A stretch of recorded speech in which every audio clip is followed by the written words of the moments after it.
All right, what's up, Squid Light? This is Bidet here.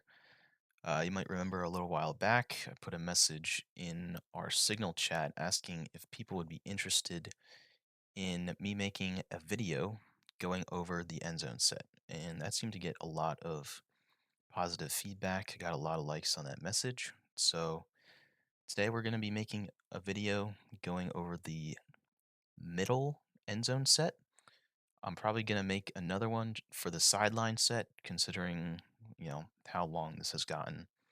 But I'm gonna go over pretty much every single possible scenario in our middle of the field end zone set, and then I'll make a separate video for uh, sideline, and then potentially another one for force middle, which we have not gone over yet. But if we go over that in practice, I'll make another video going over force middle. But take a look at our starting positions here. We have the disc in the middle of the field, roughly 10 yards away from the end zone. This is our disc right here, and we have blue on offense and red on defense. So if we look at the stack here, you'll notice that I gave the front cutter a little bit of extra space. We want to do this in game because we just want to give them room to make their cut. If we're all kind of jammed up right next to them, it's kind of hard for them to get open, and you end up becoming like kind of an extra defender. So you want to back up and give them some space to make their cut. If the disc is, maybe on the front of the end zone like this, and our first cutter has to push back a bit, it's totally okay for the back of the stack to kind of just go out the back of the end zone and stand out of bounds. That's fine. You're not going to catch it anyway, so you kind of just want to get out of the way. So that covers the stack. And then for our dump, if we're in the middle of the field, you're going to be standing 45 degrees behind the handler with the disc on the open side. So you can see we're force flick here. So our dump is standing 45 degrees negative on the flick side. And this distance is going to be, you want to give yourself a lot of space as the dump to make a cut and get open. So don't be afraid to, stand pretty far away if you want to give yourself a lot of space to make a cut and get open. It's a lot better than being way too close, like right here, and we'll go over why a little bit later. But for our first look in this default middle of the field position, it's going to be a cut from the front of the stack to the open side. And that's going to look something like this. So the front of the stack is going to immediately cut to the break side, to the break side. And this throw will probably be an around break. You'll notice that I have him cutting a little bit under because while, yes, it'd be nice to cut perfectly horizontally to catch a goal like this, catch it right here and get a goal. These horizontal cuts are very hard to hit as this handler. You don't give them a lot of room to, throw it to you before you reach the sideline and inevitably go out of bounds. And it's also just kind of far. This throw to this far corner is decently far for a break throw. So you want to give your handler the easiest look by at least going a little bit angled under, like so. And if this throw goes off, that's great. If you don't make it into the end zone, the next look is to continue breaking it. Remember, in any offense, really, any offensive system, if you start cutting to one side and you keep catching throws on that side, you might as well just keep continuing throws.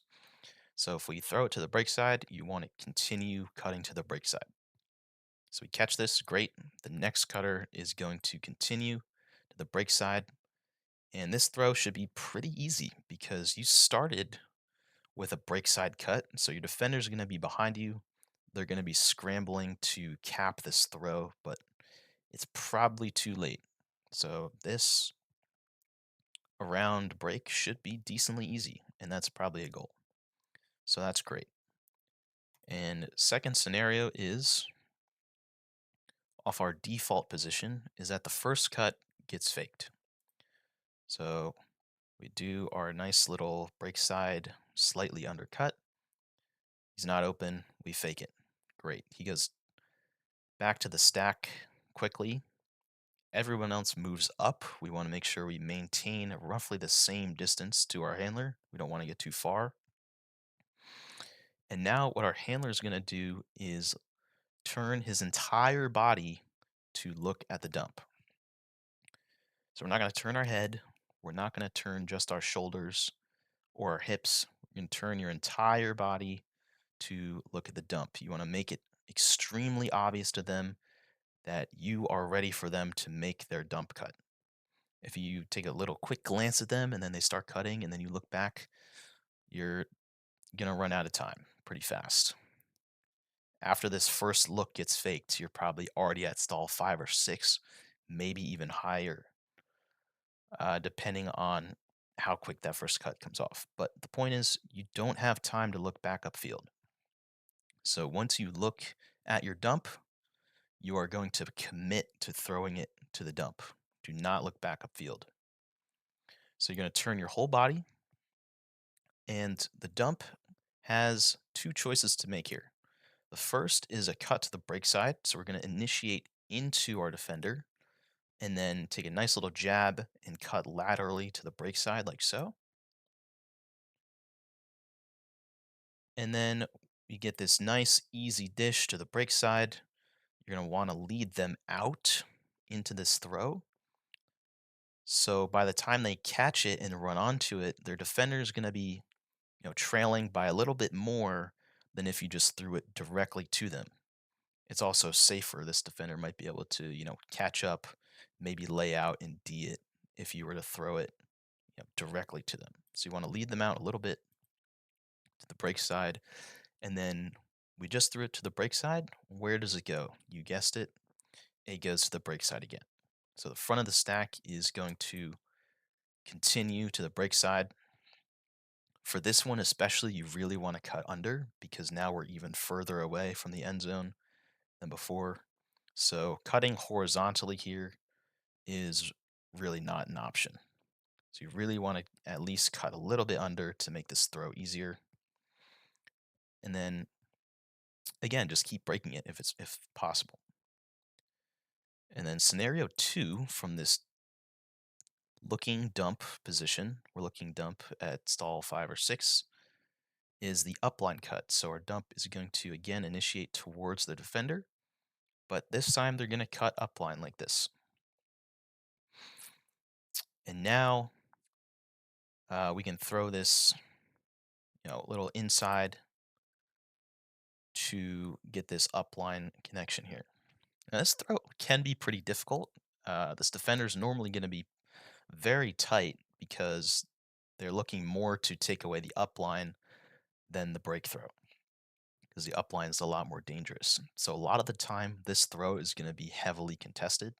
It's totally fine to look this off, but if you decide to throw it, it's a very important balance between leading out your receiver while also not leading them out too far to the point where the stack defense can come in and poach the throw.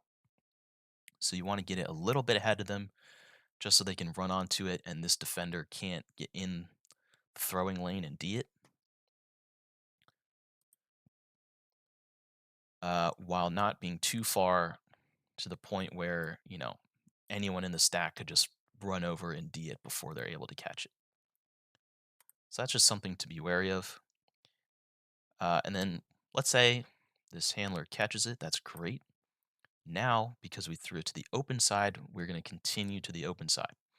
And this cut's going to come from the handler that just threw it. The stack never, ever, ever cuts to the open side.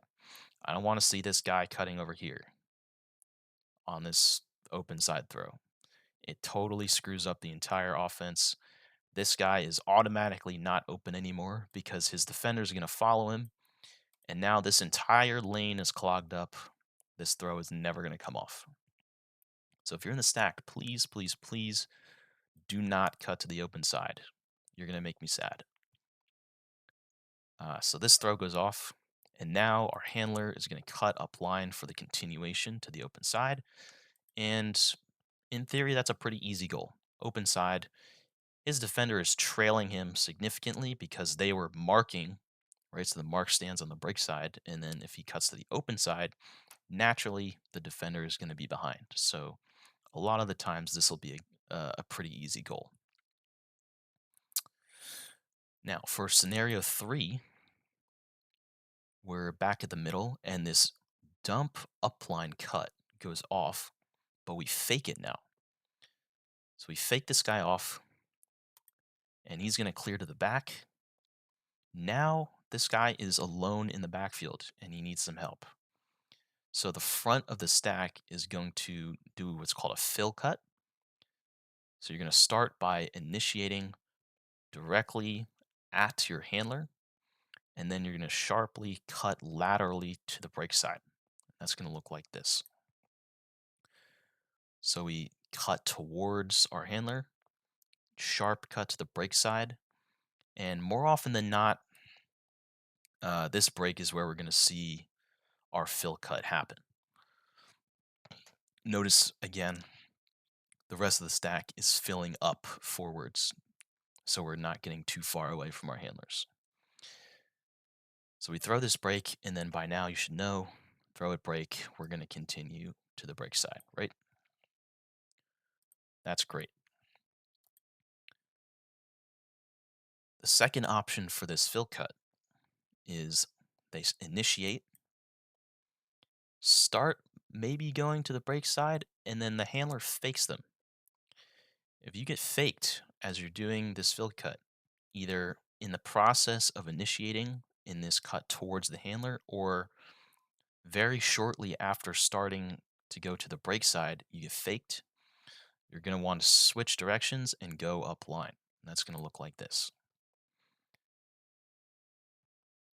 So you cut straight up line to the open side, and your handler is going to give you a nice OI flick here, hopefully for a goal. That would be fantastic.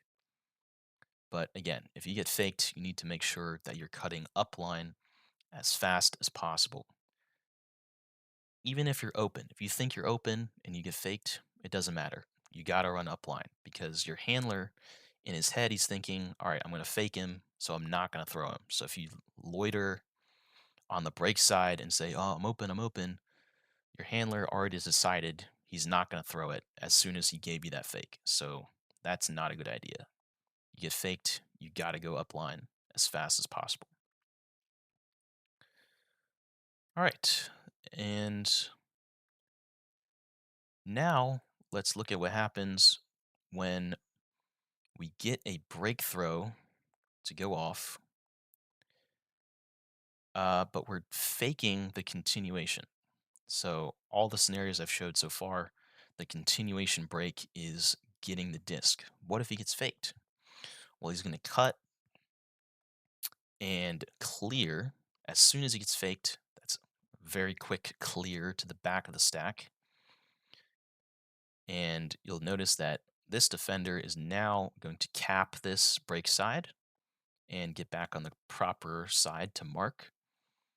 And the other handler should be pushing a little bit upfield. Because if this throw does not go off, this is what we call the throw and go. You look upfield after catching the first break throw and it's not there. All you're going to do is throw a quick fake. This guy will clear. And now we're going to do the bounce back or the throw and go. This handler who is pushing upfield to create space is now going to come back down and receive this open side swing. So that's the throw. Now we do the go. So after you throw it to the open side, you should know where this is going. You're going to follow it to the open side. So throw it very quick open side cut. You need to start this cut as fast as possible after throwing it to make sure you maintain your distance from your defender who was just standing on the break side. In theory, you should win this foot race every time. If you throw it and then stand and stare at the disc fly, like a lot of people do, you're going to miss your window of opportunity. So as soon as you throw it, you want to sprint up line as fast as you can. You should win that foot race and catch it either really close to the goal or in the end zone for a goal. And that's pretty much it for the middle end zone set. This video is getting kind of long, so I'll make another one for the sideline set. If you have any questions about anything I just said, feel free to leave a comment or ask in the main group chat because I'm sure a lot of people have the same question as you do. Whichever one works, just so everyone can see it and we can all learn together. So that'll be it for this video. And if you have any particular video requests, maybe you want to go over vert stack or some other system like zone offense or maybe zone defense. If we decide to cover that this year, just let me know. Maybe drop a comment, and if it gets enough likes, I'll make another video for whatever people request. So that's all for this video, and I'll see you guys at practice. Peace.